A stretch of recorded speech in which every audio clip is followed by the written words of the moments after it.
২১শে জুলাই ২০২৫ বাংলাদেশের ইতিহাসের এক কালো দিন।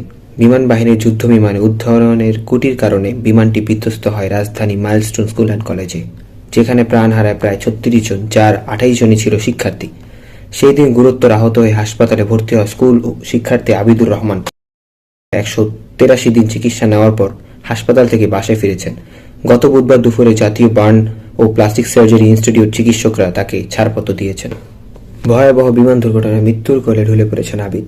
তার দেহের ২২% পুড়ে গিয়েছিল বলে জানায় চিকিৎসকরা। তবে হাল ছাড়েনি তারা। আবিদকে সুস্থ করে তুলে নিজেদের সর্বোচ্চটা দিয়েছেন।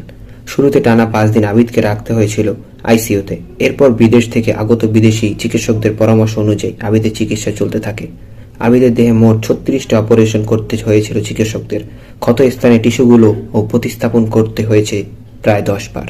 তবে মৃত্যুর সঙ্গে লড়াই করে অবশেষে বাড়ি ফিরছেন আবিদ। ডক্টর মারুফুল আরও বলেন, সবকিছু মিলিয়ে সে বাসায় যাওয়ার উপযোগী হয়েছে। আবিদের বাবা মা যথেষ্ট ধৈর্য ধারণ করেছেন। তার ফিজিওথেরাপি দরকার, যেটা সে হাসপাতালে এসে দিতে পারবে অথবা বাসায় গিয়ে দেওয়া যেতে পারে। আবিদকে নিয়ে হাসি মুখে বাসায় ফিরেছেন আবিদের পরিবার।